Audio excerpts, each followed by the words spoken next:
What's up, YouTube? It's Christopher. So I figured I would take some time and show you guys this sparkly Ibanez that I bought. It's very cool. I named this off of a suggestion, actually. I didn't make it up. I'm not that clever. But I call her Dorothy, and I'm sure you can figure out why. But very red and sparkly and cool and shiny, and I love the body shape. It's called an Ibanez Talman, and I only paid 200 bucks for it, which is astounding for this guitar with what it has. We got locking tuners back there that are stock, but I modded the crap out of this thing, so I'm going to tell you very quickly about what I did to this poor thing. First thing that I did was I replaced the volume knob. Not the knob, but the pot itself, to a faster spinning pot, because the one that was in there was kind of rough to spin. It's like this tone knob that you actually have to grab it to spin it, you know. I don't like having to do that on my volume. I want to be able to move it wherever I want it, when I want it. The other thing that I changed was I put in a 5-way mega switch from Schaller. I used my my New England Schaller, but 5-position. It uses kind of like a PRS type of switching. What I did was, pickup wise, I got rid of the two single coil pickups that were in here in the bridge and the neck position, and I put in Seymour Duncan humbuckers that I had already laying around. Now, one of the things that's a surprise to me, I was cautious about doing this, but it ended up being a pleasant surprise. That's not a bridge pickup. That's actually a neck pickup put in the bridge position, so it's a lower output. It still has the same tone, I guess, according to the website, but it's lower output. I think it's something like a 10.9K output versus the bridge pickup, which I think is a 14. And that is a JB. So it's a tiny, not tiny, what do they call it? A mini JB or a little JB. Sorry, my names are escaping me. So a little JB in the bridge and a little 59 in the neck. That's an actual neck pickup. So this one I think is like 10.1, and this being 10.4, 10.9, I can't remember what it was. They're pretty even, which typically you don't want. You usually want your bridge to be hotter than your neck. What I kind of did to compensate for that is the height difference in the pickups. My bridge pickup is closer to the strings than my neck, just because the neck is just as hot as the bridge. And because the strings are vibrating at a bigger pattern, they're oscillating at a larger rate above the neck pickup, it's going to pick up more sound. So if you drop the neck pickup down a little bit, it'll take some of the heat off of it. So it's pretty balanced right now. Other thing that I changed, I wish I could remember the name. I should have got it ready on my computer to tell you what these are called. I think they're called Protone output jacks. They're pretty neat. Normally when you look at an output jack, here's the one that I took out, right? So normally when you look at an output jack, there's one little tab here that is the hot signal. So that, when you put a cable into it, actually I can show you here, if I don't destroy stuff trying to get this cable. So normally you put a cable into the jack, and when it goes in the groove like that. So that's where your hot signal comes from, is the tip. Now the whole sleeve of the jack, when it's inside, is the ground. So this whole section grounds your guitar. And inside the jack is where it's doing that grounding, inside there. But the jack that I put in the guitar has 2 of these that come up on either side. And then on the opposite sides, there's 2 more of them that touch the ground. So if you've got a scratchy jack on your guitar, when you plug it in, you wiggle your cable and it's going, that's because the ground connection is kind of disengaging during that wiggle. Though these jacks get rid of that possibility. It's a solid ground, a solid signal. $4, man, and it's a super good upgrade for every guitar. I won't be using any other jacks except for those for the rest of my life. And you can't even see what I'm pointing at. But this guy here, I got the gold one because it's supposed to be better contact, but that's debatable. Other things that I did, I replaced the bridge. The stock Ibanez Bridge is not terrible. This is it here. So now if you look, these guys can wiggle pretty easily. You know, so when you're bending strings and, you know, using the whammy bar or whatever, these guys can shake side to side, and that's going to be one of the things that keeps you from staying in tune. So this style of bridge, although it works, they're just not very reliable for your tuning. And so that was one of the first things I wanted to scrap. And it's got a zinc block here, which is a very porous kind of a metal. So it sucks the sustain out of your guitar because it's a porous metal. I replaced it with this thing, which doesn't really fit. It does, but it doesn't. I don't know if you'll be able to see it in the camera or what, but like I'm only using the 4 screws in the middle, and you may or may not be able to see the paint in the open holes that I didn't use, but it's just a tiny bit off from the original holes, which isn't a big deal. It's still quite stable using just 4 screws. In fact, I could take 2 of those out and it'd be just as good. It's literally just stopping the bridge. That's it. There's really nothing to those screws. It doesn't hold it down. It just keeps it from moving. So 2 of them is all you need. I'm using 4, which is fine. But this is like it's a PRS knockoff, really. It's made in China. But it's got, I don't know if you can see it in the back, but it's got a brass block, a nice solid brass tone block back there. So it's a really high quality bridge, believe it or not, even though it's a Chinese, you know, made brand. What's really cool about it is the saddles are being held in place by the sides of the tremolo, and they touch. So no matter what you do, those saddles are not going to move side to side. So it's a huge tone improvement right there. Pickups I did. The nut, I think I showed you guys in the last video for this guy. I'm using the Zero Glide nut, which is basically a 0 fret. I love that nut. I'm probably going to try to put those on any guitar that I have, just because they're super, super cool. It makes your action awesome. And last but not least, I put these strap locks on here, which are, what are they called? I don't have packaging out here anymore. Locks, I think, LOX. They got a little ball bearing type of a connector up here on top, which is kind of weird. I can't really put a regular strap on this guitar ever. But it attaches to this on the strap, so you just got that little hole. There's a little button on top here that you pull up to disengage, so that moves up and down. But to put it on, you don't have to do anything. You just squish it on and it's good. It's got some wiggle to it because it's a ball, so it's kind of like a little ball joint in there. So it's pretty neat. So those are all the upgrades I did on this guitar, which I think improved it greatly. Not that it was a bad guitar before that, but for $200, I thought it was a good vehicle to try some cool stuff with. And this is actually one of my favorite guitars in my stable right now. It's a really, really great guitar. It sounds amazing. It's wicked comfortable. The body contours that this just has is really great. And you can, let's see if you can hear it, I don't know.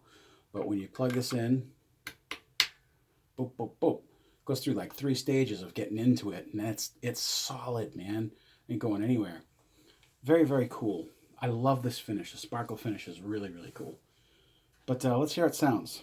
So I'm going through my Boss GT1000 out into a Headrush FR 2000 watt cabinet.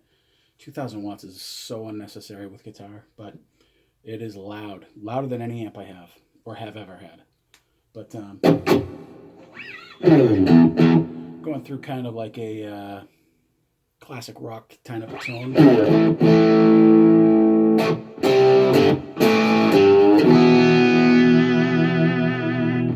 everything stays in tune so good, and I think that has a lot to do with this nut, man. The Zero Glide nut is awesome.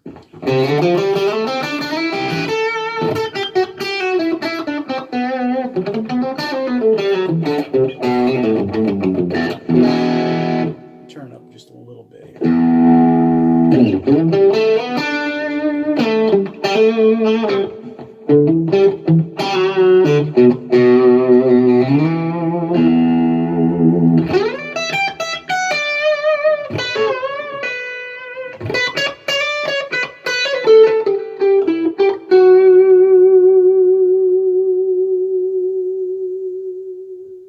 Got great sustain, man. That's an awesome bridge. Neck pickup. Oh, and I should also mention what I did with the pickups. I started to tell you earlier, but I kind of lost track of myself. So I only have the humbuckers in the bridge and the neck engaged. This I disconnected. I totally clipped the wires and everything. That's a piece of trash in there just to keep it so I don't have a hole. I did this just as something that I wanted to try to do. It doesn't make sense, I guess, to me either. But like, why would you have a pickup in your guitar if you're not going to use it? Well, because it fills the hole. I just wanted to have HH as an experiment with this Mega Switch, because this is designed to work with 2 humbuckers. They do make a Mega Switch that'll work with HSH, but I wanted to do the HH just to have these two, because I have a Strat that's a double H with this switch, and I love the way it sounds. It's got awesome in-between tones. And it's got something to do with being in parallel and series. I don't have the information in front of me to tell you exactly what the 2, 3, and 4 positions are doing. But in 1, it's the bridge full-blown. Get you a heavier tone here. Dead quiet.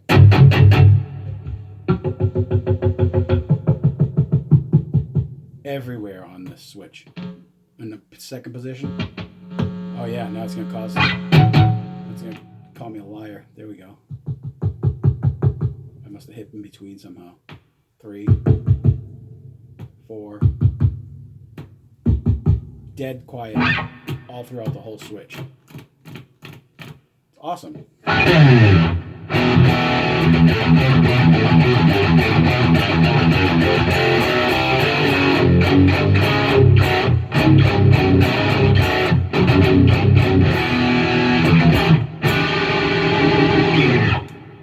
Now that's a neck pickup in the bridge position, and it still sounds crushingly awesome.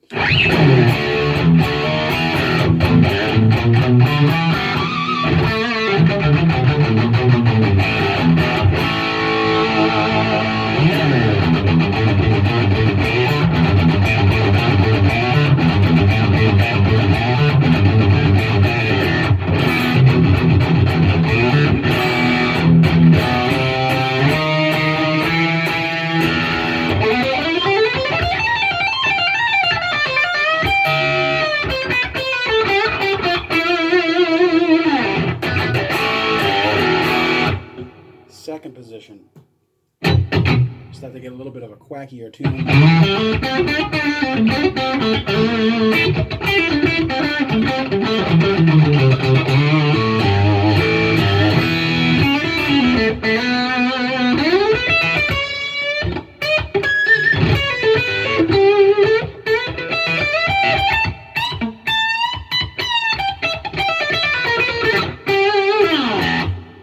Third position, which is some kind of weird parallel universe. I don't know.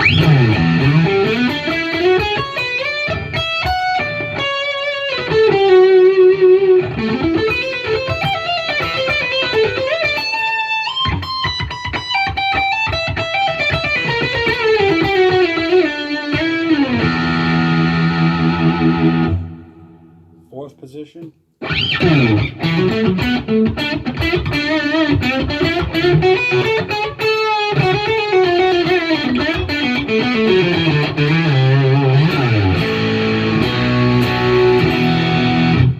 Neck humbucker full.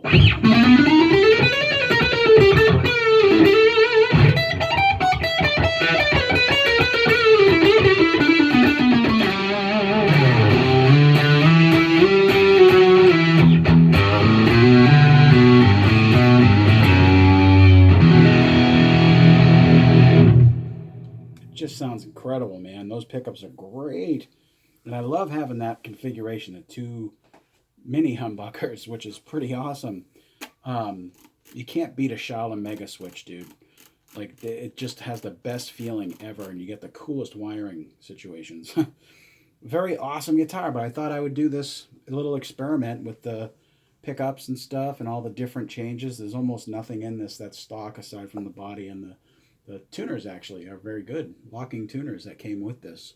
I think this guitar originally sold for like $4.99, I think. This is the Talman 330P or 330M, I can't remember. It's a 330. I can't remember what they went for originally. They're now discontinued. I got this from Music Go Round. They had it listed on their used selection, but they said it was a brand new guitar that was used as a demo or something, and then they sold it as used, but it's basically never been owned. So I bought it, $199. I paid for shipping, got it here. I think it was $249 or something after shipping. It had to go pretty far, but love it, man. It's a little heavy.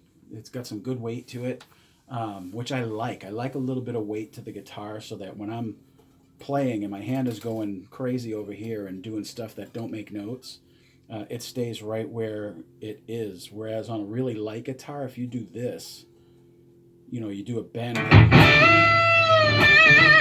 like that, or you got some aggressive vibrato going, the whole guitar goes nuts when you're trying to do that if it's too light. If it's got some weight to it, it stays put for me. It may be different for other people that have better technique than I do. But all over the place with this thing for changes. You know, change the bridge, change the pickups, change the switch, change the pot, change the output jack, change the nut.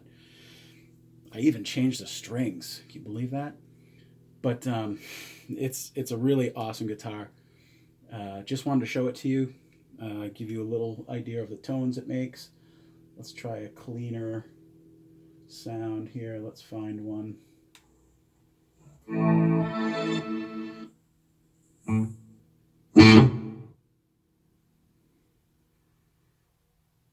Cool video, huh? Watch a guy change tone. It's fun. Jazz hollow body. That's get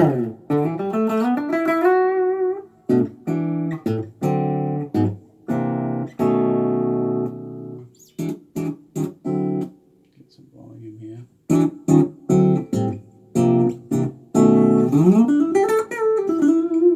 Three.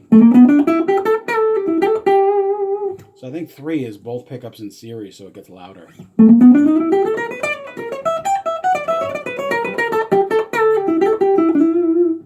4.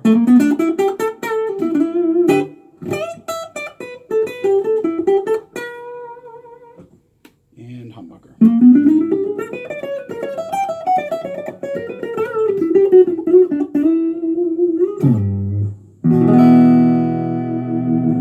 This thing holds tune awesome. There you go. Ibanez Talman 330P, I think, or 330M. All the different upgrades I did. Pretty cool. Just wanted to show you guys. Another one I added to the stable. But anyhow, you guys have a great day. I'll talk to you later. See ya.